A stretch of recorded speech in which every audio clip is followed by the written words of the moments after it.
Bueno, antes que nada, vamos a hablar claro esta noche, porque se me hace imposible tirarme toda la entrevista diciendo flatulencias cuando nadie en la calle habla así. Vamos a hablar de pedos esta noche. Vamos a meternos de lleno dentro de nuestras tripas para conocer todo lo que la ciencia sabe sobre los gases intestinales, porque es algo que todos tenemos y poco se habla. Y les aseguro que alguna vez se han hecho las preguntas que vamos a intentar responder en este rato de radio esta noche.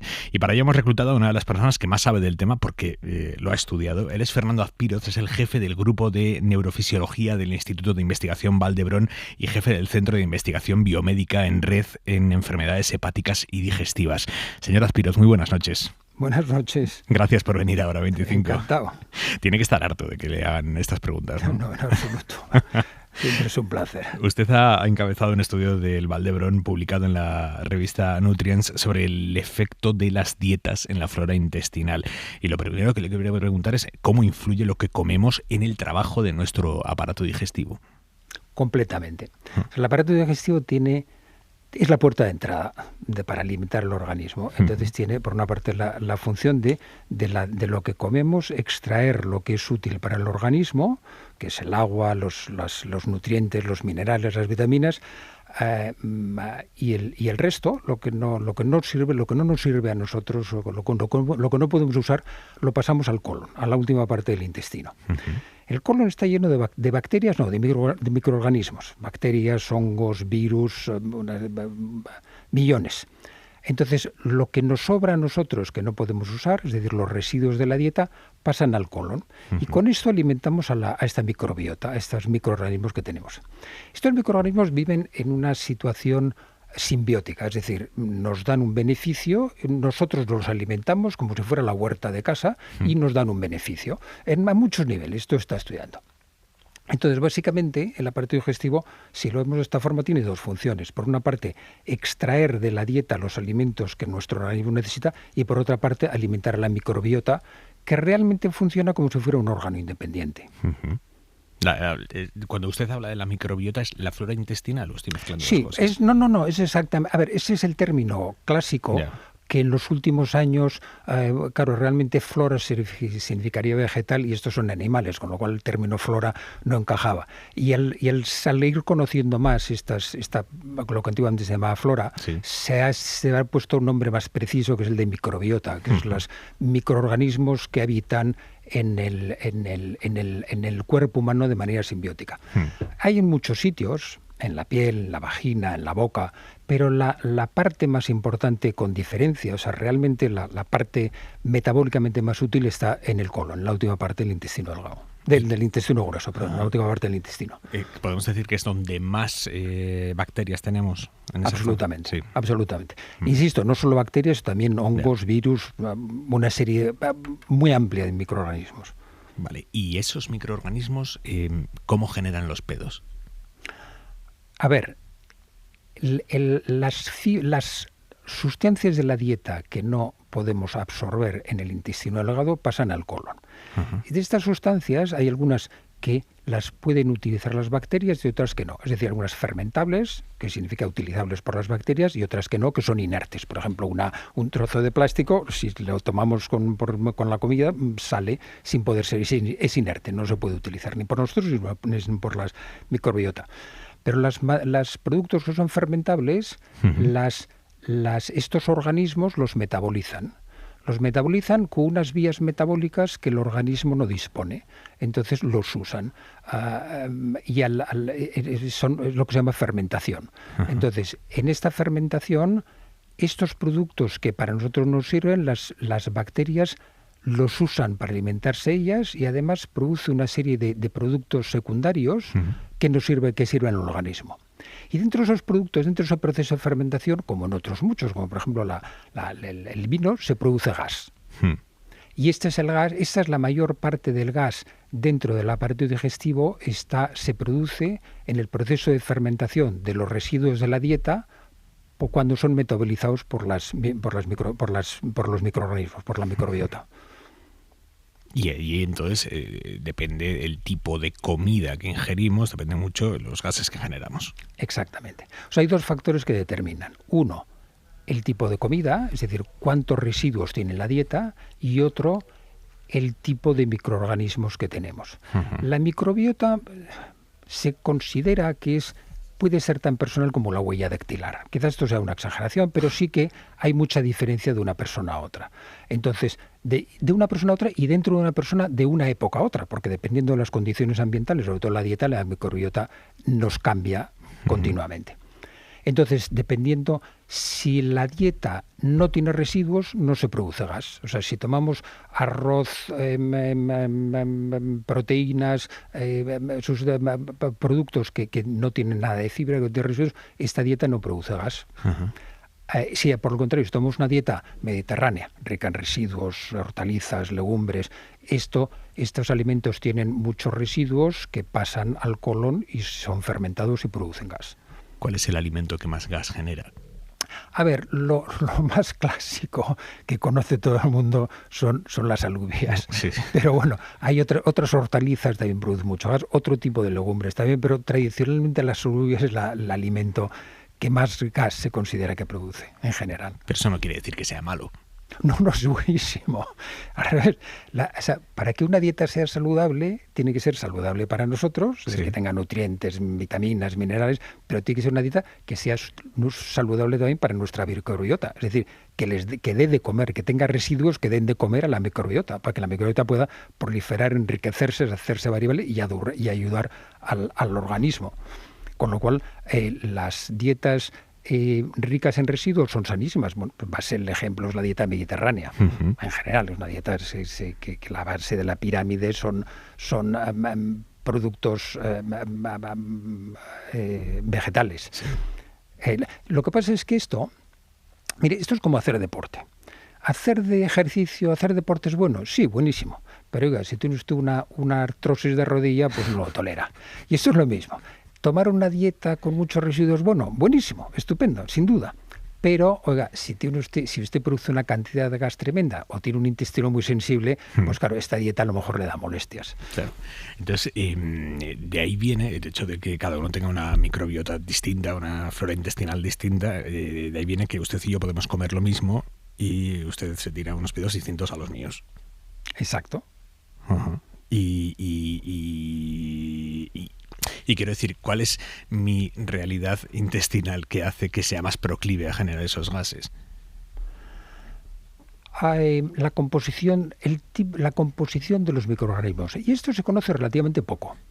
Se va conociendo, pero a nivel práctico es difícil determinar, sobre todo a nivel rutinario, no se disponen de test que nos permitan predecir cuáles las vías fermentativas que va a usar la microbiota. Hay algunos test que o bien son muy experimentales o bien no están bien validados. Con lo cual, ¿por qué no se conoce? Se conoce que hay algunos tipos de bacterias que son más benévolas a la hora de producir gas, que fermentando los mismos alimentos lo hacen por vías metabólicas que consumen menos gas, y otras que tienen más. ¿Y tiene que ver con el peso de la persona? O sea, no. Si yo estoy más gordo, soy más flatulento, no tiene nada que ver.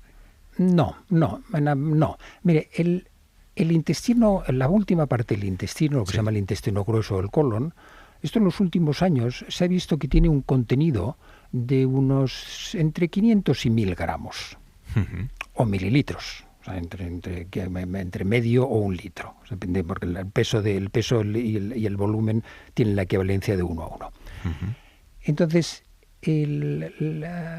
este contenido colónico es lo que llamamos una biomasa. Es una masa viva en la que existen los residuos de la dieta, la microbiota, los productos metabólicos derivados de las primeras fermentaciones de los residuos de la dieta, que forman productos secundarios, que esto a su vez sirve de sustrato, sirve de alimento a otros tipos de microorganismos. Es decir, es una cadena de reacciones que empieza con los sustratos de la dieta, pero que va evolucionando a lo largo del colon. Entonces, el volumen del contenido colónico no se ha visto que dependa ni del sexo, ni del peso, ni probablemente del tamaño corporal. No hay datos que lo indiquen. ¿Sabes por qué hemos nacido así? Ya está. Bueno, sí, y por la dieta. O sea, la misma persona, si le ponemos unos días una dieta baja en residuos, puede tener pongamos una media de un grupo de sujetos sanos, pueden ser 600 gramos. Y si a esos mismos sujetos les ponemos durante unos días con una dieta alta en residuos, la cantidad de contenido colónico, ese volumen de biomasa, se puede duplicar, puede llegar a 1000, 1200. Uh-huh. ¿Y nos hacemos más pedorros con la edad o no? No, no hay ninguna evidencia que relacione el metabolismo con la edad. Uh-huh. El metabolismo de la microbiota, el metabolismo el metabolismo de los residuos. ¿Y por qué nos molestan los gases? Pienso, por ejemplo, en los bebés, que lo pasan fatal con los pedos. No, eso es otra cosa. Vale. Eso es una interpretación. A ver, el gas, sí. Hay personas que normalmente el gas no molesta.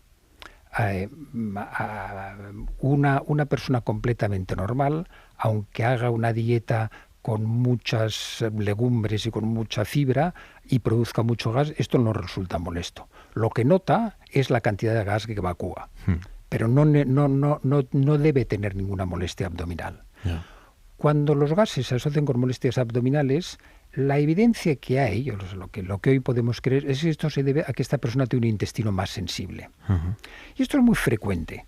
O sea, tengan en cuenta que la mitad de los pacientes que vienen a una consulta de gastroenterología tienen molestias abdominales, molestias digestivas, que no tienen una causa orgánica detectable. Y estas molestias, los datos que tenemos en los últimos 10, 15 años, indican que tiene un intestino que es más sensible. Pero esto es lo mismo que pasa con personas que se quejan de dolor de espalda.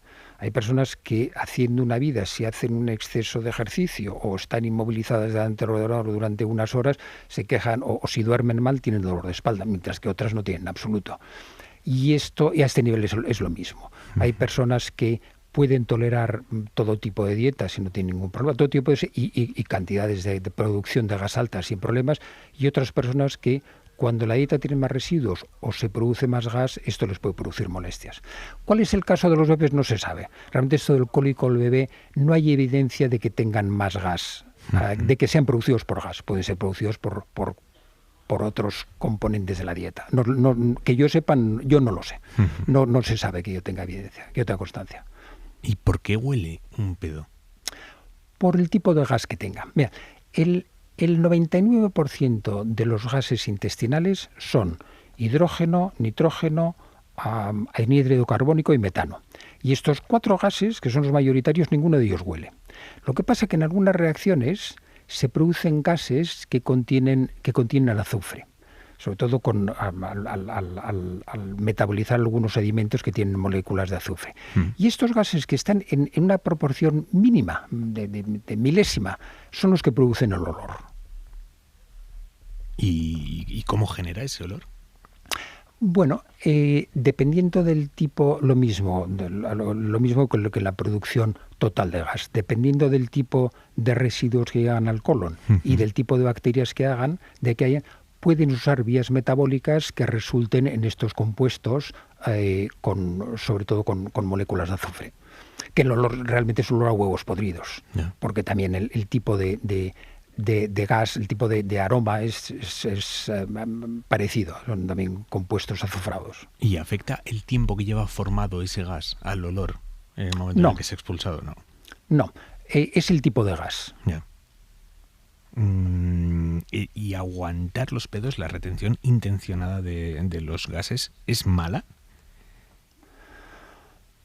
Hombre, puede ser molesta. A ver, la mayor parte del gas que se produce en el colon, el 75%, o sea, 3/4 partes, se absorben, pasan del intestino a través de la pared del intestino, pasan a la sangre y se eliminan por el aliento, con la respiración. ¿Cuánto? ¿Qué porcentaje me dice? El 3/4 partes, el 75%.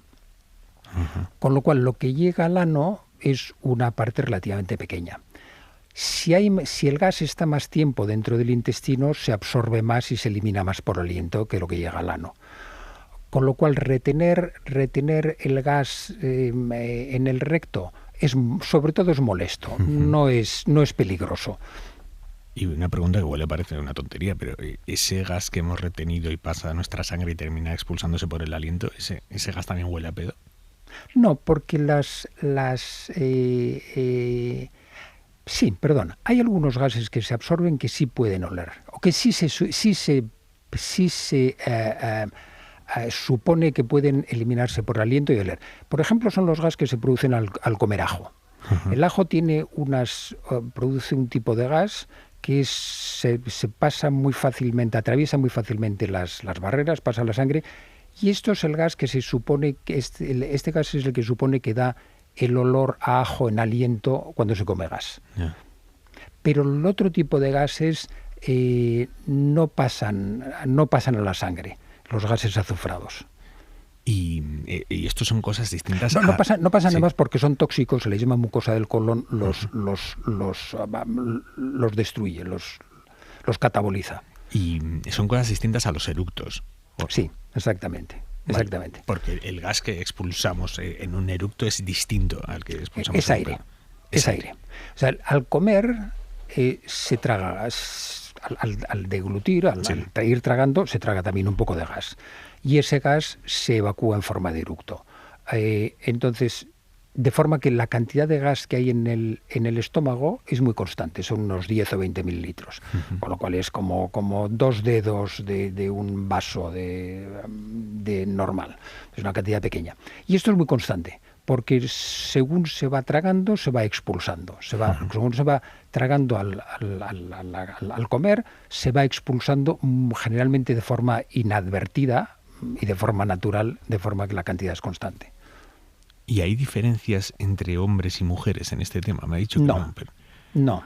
Sí, no. Siempre sea, no lo sé, supongo que será una leyenda urbana y que todos estamos confundidos, pero siempre se ha relacionado más. Los hombres se tiran unos pedos increíbles y las mujeres no tanto. Eso no es así.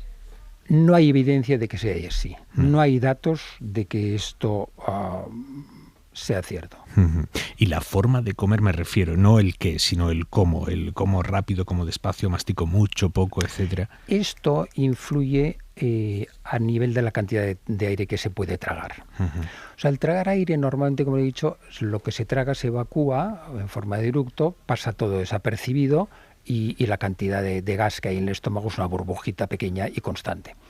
Hay algunas personas que tragan más gas de lo normal. Esto es lo que se llama aerofagia, es de tragar gas. Estos son personas que generalmente no es al comer, sino cuando están después de comer, tienen una especie de tic que van tragando aire.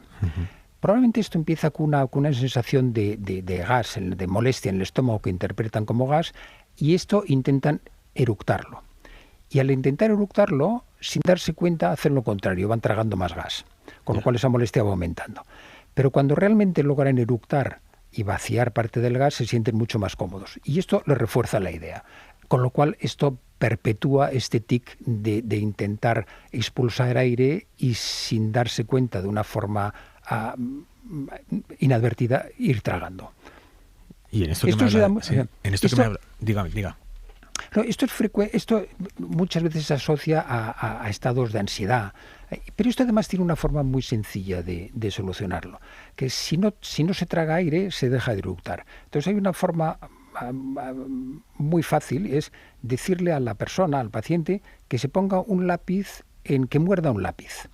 Al tener esta rendija, esto le impide cerrar la boca completamente, y al tener esta rendija de la boca abierta, esto le impide tragar aire, y en cuanto deja tragar aire, deja de eructar. Con esto es una forma muy sencilla de evitar los eructos, sobre todo los eructos cuando una persona dice que después de comer se pasa 20 minutos con eructos continuos. Ya. ¿Pero esto es muy común? No es infrecuente. Y hablando de tragar gas, ahora que por ejemplo se ha puesto tan de moda el agua con gas, ¿eso qué efectos tiene sobre nuestro cuerpo? Ninguno, porque el gas que tiene el agua con gas es anhídrido carbónico, CO2. Y esto es tremendamente difusible. Esto pasa a la sangre y se elimina por el aliento inmediatamente. Solo en el momento de tomar algo, de una Coca-Cola o una cerveza o un agua con gas, puede haber un acúmulo inicial de gas y provocar un eructo, pero la mayor parte se elimina rapidísimamente, pasa a la sangre y se elimina por aliento. Es un gas que difunde muchísimo. ¿Y beber bebidas con pajita produce más gases o no tiene nada que ver?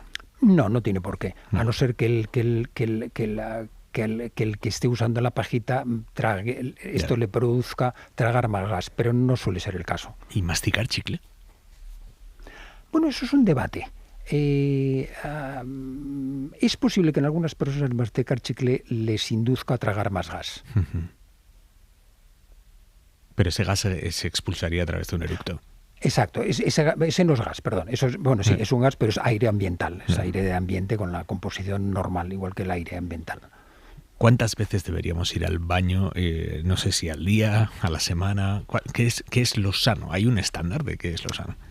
No, hay una convención. Una convención hoy en día se considera normal entre 3 veces al día y 3 veces a la semana. Pero dentro de este rango puede haber alteraciones. Puede haber gente o hay pacientes que al intentar hacer de vientre les cuesta mucho, hacen esfuerzo o que se quedan con la sensación de que no ha evacuado del todo. Y esto muchas veces es independiente de la cantidad de veces que vayan, de que vayan al baño. Con lo cual, el número de evacuaciones, la frecuencia de evacuación, hay una convención, con la que es lo que se considera normal o normal, pero luego hay otros factores que determinan el número de evacuaciones fecales. Y lo mismo, a ver, con los gases la situación aquí es diferente. En los sujetos sanos, dependiendo, los sujetos normales, de la población normal, dependiendo de la dieta que tomen, expulsan habitualmente entre 10 y 20 evacuaciones durante el día. O sea, lo normal es entre 10 y 20 pedos al día. Exacto. Durante el día que la persona está despierta y que se pueden contabilizar. Por la noche es otra historia. Por la noche sin nadie. No se han contabilizado. Y estábamos hablando de ir al baño y de defecar. Es bueno tener un ritmo establecido. Hay gente que dice, no, yo es que todas las mañanas, y te lo dicen casi orgullosos de su periodicidad y tal. Eso es positivo. Es cómodo. Sí.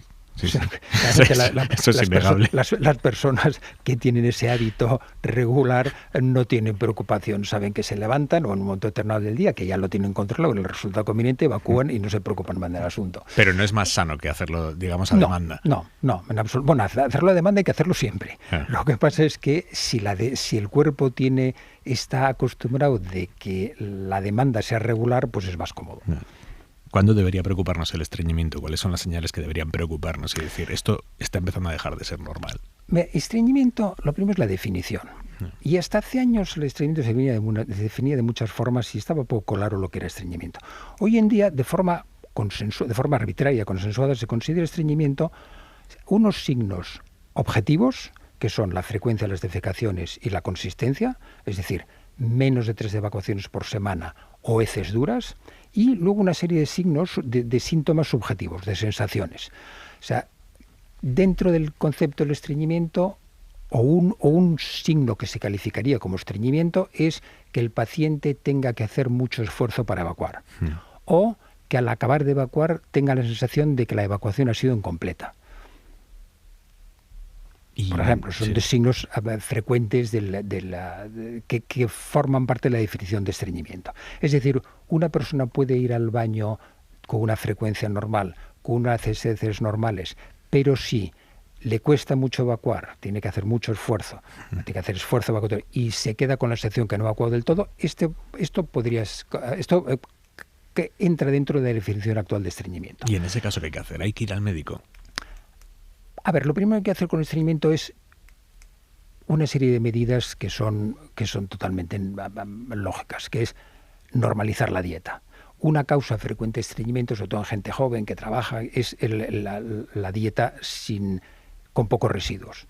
La gente que come bocadillo, que cena, esto no toma verduras, y esto es, claro, si no se toman residuos, disminuye la masa en el colon y disminuye el volumen de las heces. Con lo cual aquí lo primero que hay que hacer es ver la dieta e intentar normalizarla si realmente están haciendo una dieta inadecuada.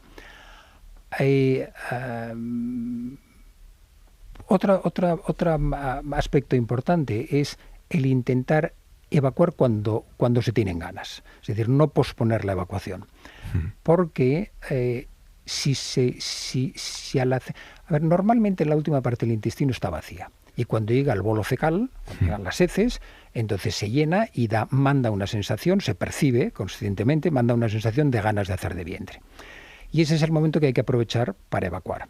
Porque si no se hace así, si se retienen las ganas, entonces esas heces que han llegado a la parte final, al cabo de un rato, vuelven hacia arriba y no vuelven a bajar hasta el día siguiente. Esto es un mecanismo. Otro mecanismo es que el recto, cuando llegan las heces, manda la señal que está lleno. Pero si no se vacía, al cabo de media hora, una hora, esas ganas de hacer de vientre se pasan, esa señal se extingue.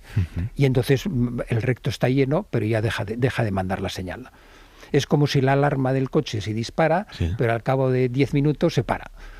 Entonces la avería sigue dentro, la puerta sigue abierta, pero deja de mandar la señal. ¿Y cómo funciona esa conexión entre nuestro colon, nuestro recto con el cerebro? ¿Es un sistema de nervios? Exactamente. El aparato digestivo tiene una inervación, tiene muchísimos nervios, muchísimas células nerviosas.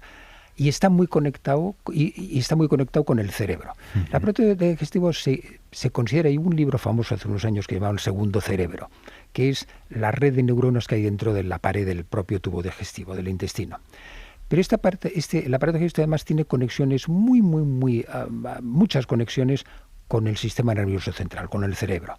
Y estas conexiones son bidireccionales. Hay unas que bajan, es decir, desde el cerebro se pueden mandar órdenes, y hay otras que suben. Es decir, estímulos que hay en el aparato digestivo activan unas vías, activan una neurona, un receptor, una neurona que va hasta la corteza cerebral, hasta la zona donde tenemos percepción. Y de esta forma es como se perciben.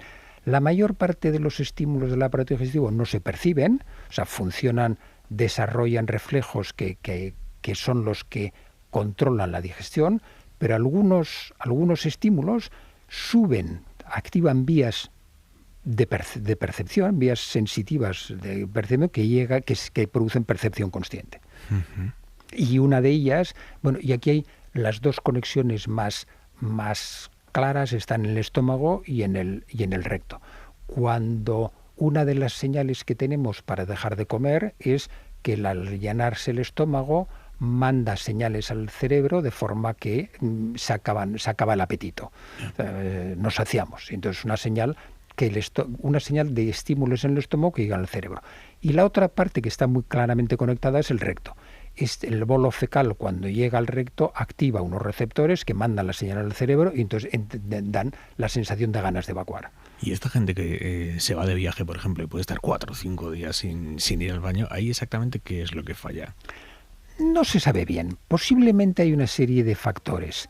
Que es por una parte que retrasan el tránsito intestinal y por otra parte que no encuentran en la ocasión de evacuar y esto les retrasa el tránsito de una forma secundaria. A ver, esto es como si ponemos si la gente que va de viaje muchas veces no encuentra el momento de evacuar. Entonces, si ponemos una barrera al final, la salida de un túnel, se detiene el tránsito en todo el túnel. Y esto es un poco el mismo efecto. Gente que cuando sale de su ambiente o de su vida rutinaria, que puede tener una normalidad en la evacuación, pierde esta regularidad y entonces puede estar varios días sin ir de vientre. Esto es muy frecuente y esto es un signo menor de estreñimiento. O sea, la persona que va bien de vientre en cualquier situación, pero la persona que tiene problemas es uno de los factores que le hace más susceptible es salir de su entorno habitual. ¿Y hasta qué punto es sano el efecto inmediato laxante que genera, por ejemplo, el café en nuestros intestinos?